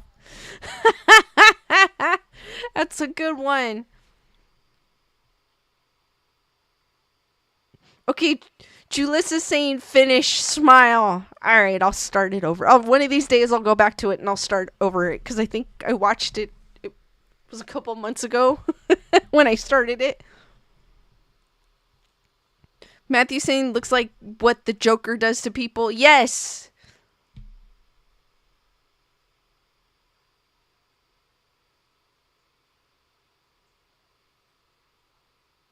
Oh, that's cool, Brandon. Tyranna hasn't seen Smile. Looks good. Want to watch it, but not now. But now, not sure.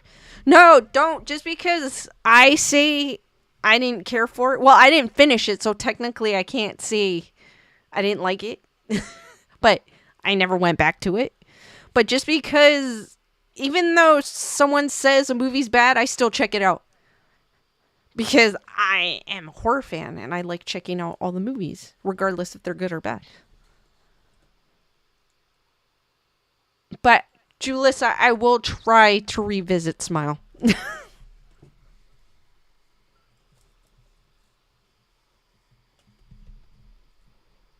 One of these days. I have to watch it over again because it was months.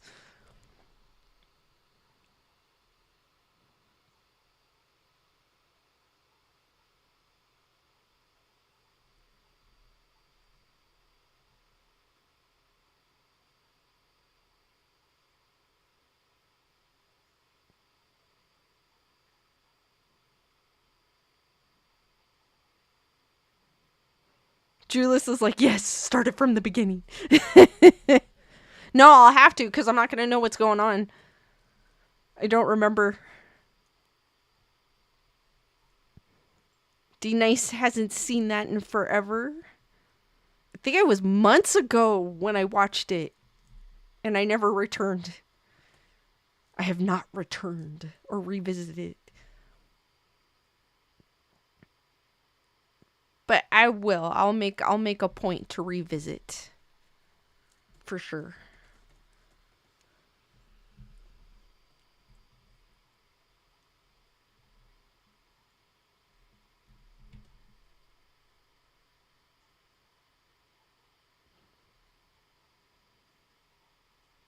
Christy's like, okay, when I was a kid, Cujo scared the heck out of me. Yes. D Nice is even saying I must return to see Smile. All right, I will. I will. What other movie did I see that was on? Orphan 2. Have you guys seen the second Orphan?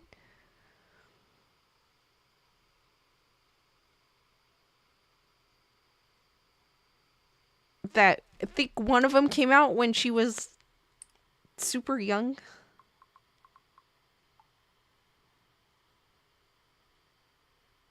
Yeah, the first Orphan came out in 2009 and I think she was like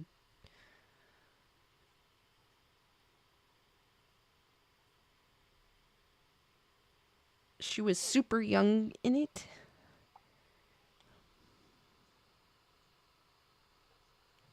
Alice is like, now I want to watch it. Tyranna's gonna check out Smile. Julissa, if you've never seen Cujo, you have to check it out. Well, I don't know. It's probably not gonna have the same effect as when I was a kid because I haven't seen that movie. I think since I was a kid. So I can imagine if I watch it now, it would have a different effect on me. But still, I like it. Brandon, see, what about Omen? That's one of my favorites. I watch that one all the time. If I see it on streaming, I always click on it. I know there's some people that won't watch The Omen, but I love that movie.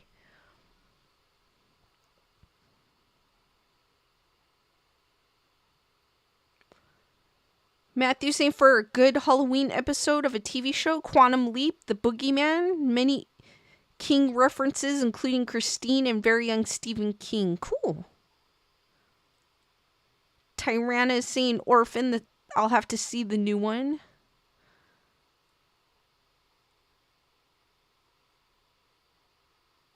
Julius also loves The Omen. Very good movie. I love that movie. That's one of those movies I can watch over and over again.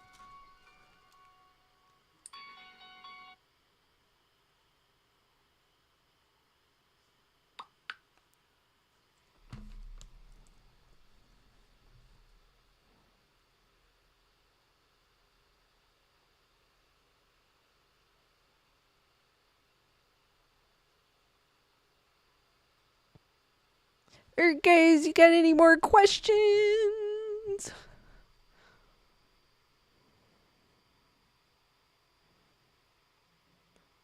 Brandon saying Rosemary's Baby was crazy too, but the director's super controversial. Rosemary's Baby was more of a psychological, or as I call M, mind F's. Julius is saying Stephen King writes good books, but his movie endings are too rushed. Well, it's kind of hard to take because some of his books are like this thick. So just imagine trying to get all of that in a two-hour movie.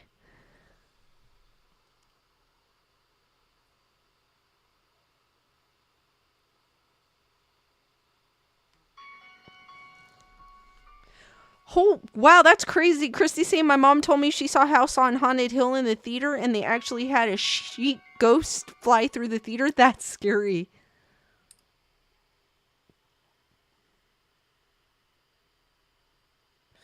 Okay, guys. Nerd Report has an announcement. And he will post in a few. So stay tuned. Dun dun dun. Brandon saying Christine was a cool concept. They also had the car too, which is cool. I grew up with Christine. I know there's some people that grew up with the car. But I like both films.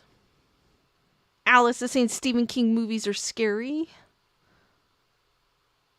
Tyranna loved the Omen. Cujo was a little scary. I haven't seen, like I said, I haven't seen Cujo since I was a kid, so I don't know if it would most definitely have a different effect. I'll probably still enjoy it.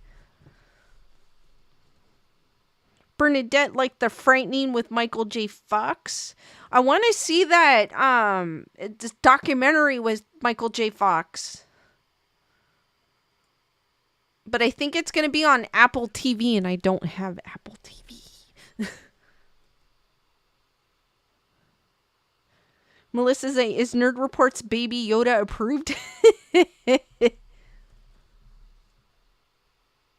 Matthew saying, Christine is my favorite. I know the guy who owns a film car and another guy who has a 58 Plymouth restored from the cars used in the film's parts. That is so cool. That's so cool. Alice is saying Carrie was scary. I grew up with Carrie.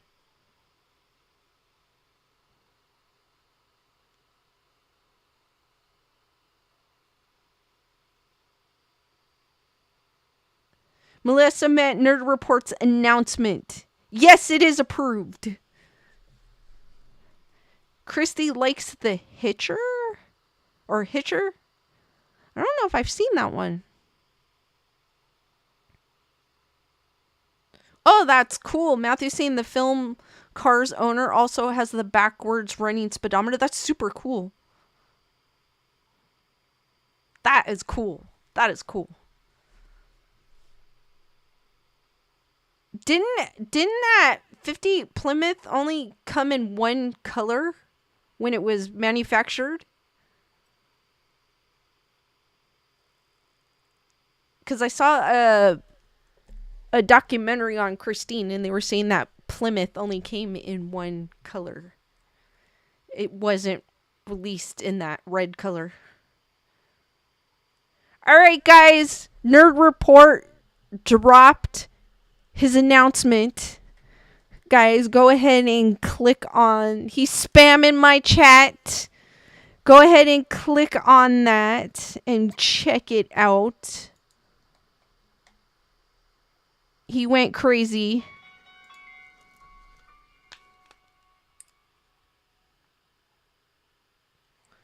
He wants me to read it.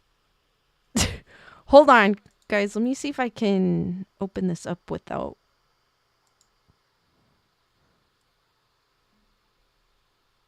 messing up my stream here.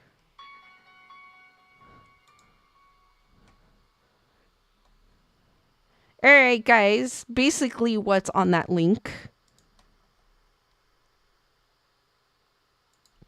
Power us for nerdy adventures. Hello, nerd troopers. We're on a mission to bring you unique, engaging live streams from some of the most breathtaking and remote locations, as well as to power our off-grid adventures. To do this, we need your help to fund a top-quality portable power station. We are passionate about exploring the great outdoors and sharing these experiences with our community. With a portable power station, we'll be able to live stream our adventures, produce captivating content, and stay connected with our followers, all while ensuring our device remains charged and functional. Additionally, this eco-friendly power source will allow us to maintain a sustainable and responsible approach to our outdoor activities. Your generous contributions will help us purchase a reliable portable power station, which will only which will only enhance our live streaming capabilities and camping experience, but also enable us to continue creating unforgettable moments for our audiences. Here is the breakdown of our funding goal. Portable power station. Every donation, no matter the size, will make a difference in helping us reach our goal. As a token of our appreciation, we will be offering special perks to our supporters, including exclusive access to behind-the-scenes content, personalized shout-outs, and more. Thank you for your support, and we can't wait to take you along on our power-up adventures. Thank you, Louis Lecca, and he has a typo. FYI. No. Just kidding. Well, anyways, if you guys would like to donate to Lewis, hold on, let me go find the chat. Click on the link, that Nerd Report. I also have it on the screen too.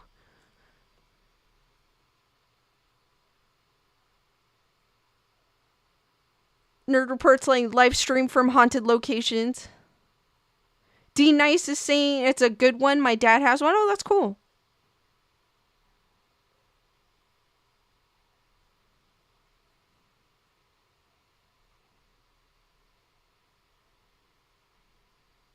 So if you guys would like to help, Lewis has dropped the link in the chat, and it should be showing on my screen too. If I can find the right tab. Yes, it's on my screen too, but it's better to click on the link in the chat.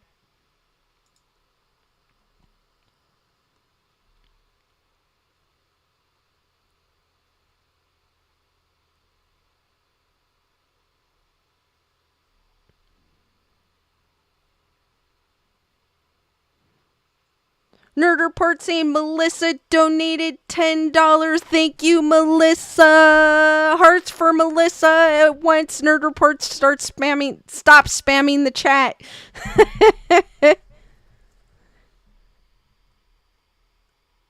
So people could get their comments in. Thank you, Melissa. Super hearts for Melissa.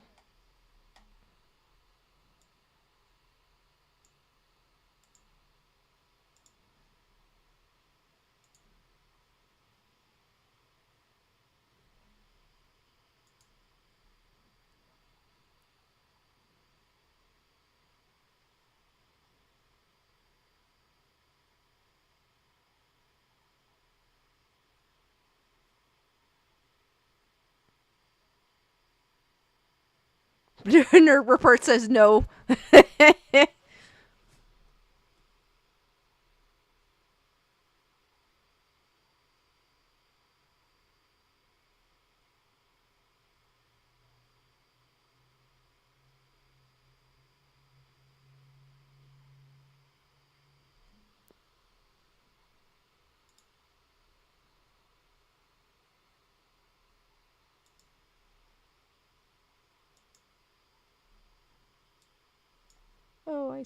No. There it goes. Clicked off of it.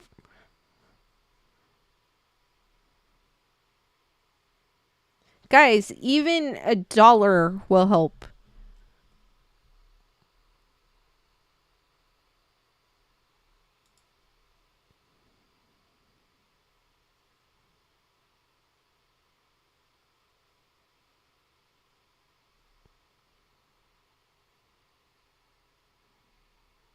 D Nice is asking, where else will you be going after EDC? We're going to, well, right now we're going. The next adventure after that would be Mad Monster in Arizona in July. I think it's 7th, 8th, and 9th.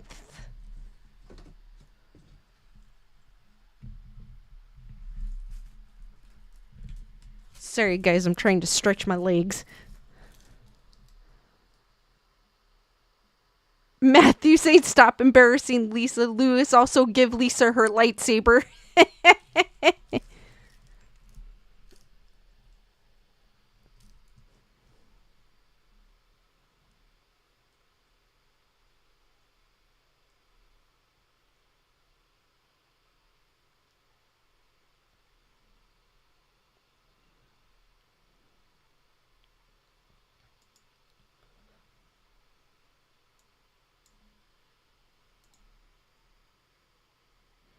Nerd Report saying ghost stories from the park. Yes, we could do that.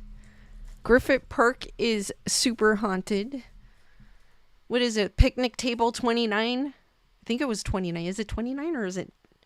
Hold on. Probably thinking the wrong thing. Picnic table.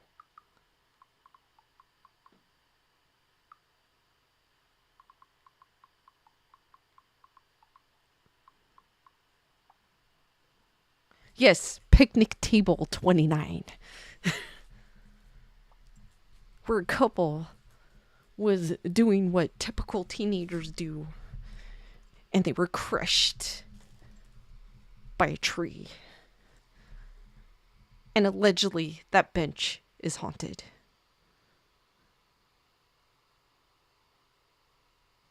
Oh, Lorraine is asking, when can we call in the ghosters? I need to set that up. I need to figure out how to do it on my computer.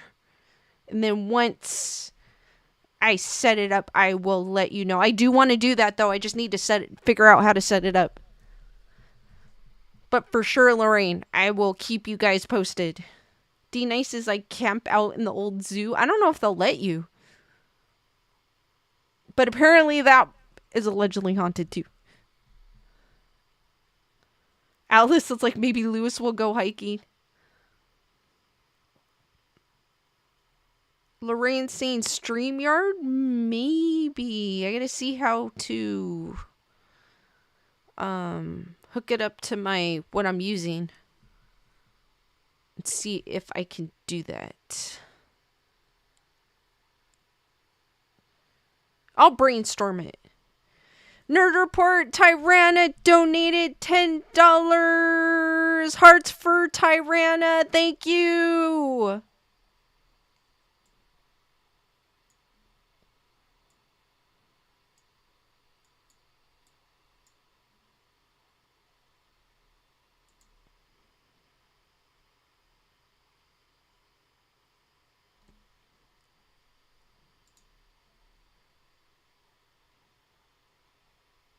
D-Nice is like, nature be like, we ain't having that.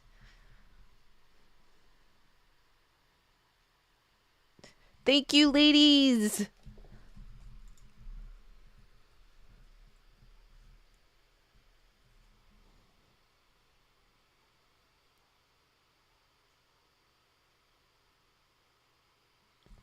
I should stand up straight. I'm all like this. It's because I'm stretching my legs.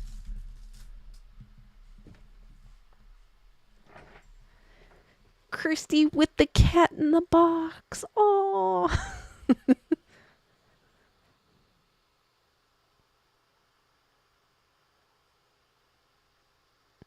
Heather, whatever. Alright, guys, any last minute questions? I'm going to be on for a few more minutes. D-Nice is asking, what hiking shoes do you recommend? I have, I just bought some about a couple months ago. And I got, because my last ones I had were super comfortable. And I had them for 4 years, but I couldn't find them, the same ones. So I tried a different one. So I tried Columbia's, and they're actually pretty cool. They're like lightweight. I don't even feel like I'm wearing boots. And they're waterproof. They're super light, so I think I'm going to like them better than my other ones. And they're comfortable. Heather, whatever saying, I'm a Winnie the Pooh fan. Cool.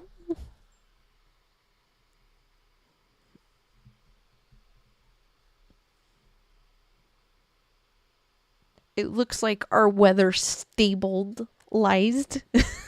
Looks like we're going to have some sunny days from now on, so I'm looking forward to getting back on the trails. Brandon saying I have North Face and Columbia hiking boots. That's the ones I just bought. I just bought Columbia.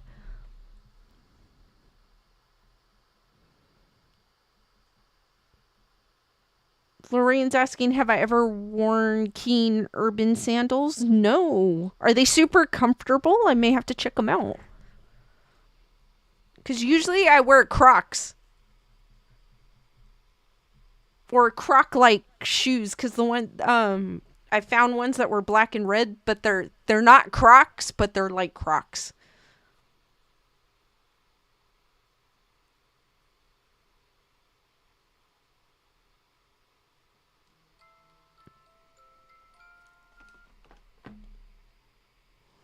It's like, drink some water.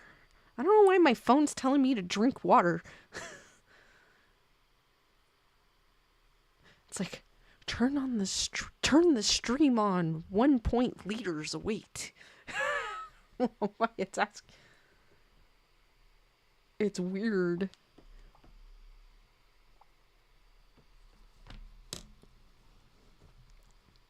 All right, guys, any last minute questions?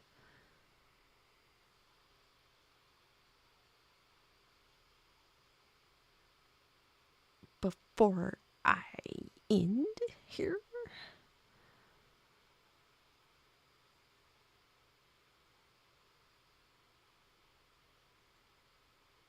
Christy, yes, for me to bloom. Bernadette, yes. D Nice is like Skynet.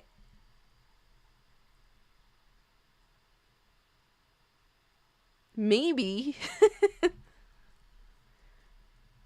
They're like, Tyranna, thank you for the super sticker with the lemon giggling.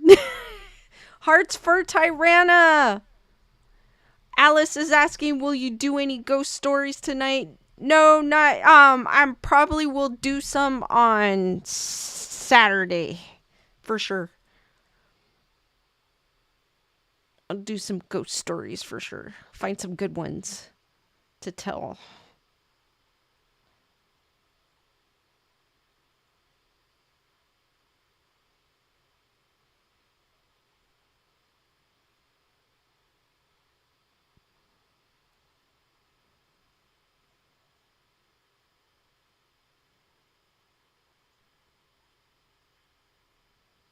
Alright, guys. I am going to end the stream here. Thank you for joining me this fabulous Monday evening. And I will see you next time on Saturday, 8 p.m. Pacific Standard Time. Be there or be squared. So thank you guys. I will see you on the next one. And then Nerd Report real quick. I will be reviewing Evil Dead. So I will see you guys on the next one. Thank you guys.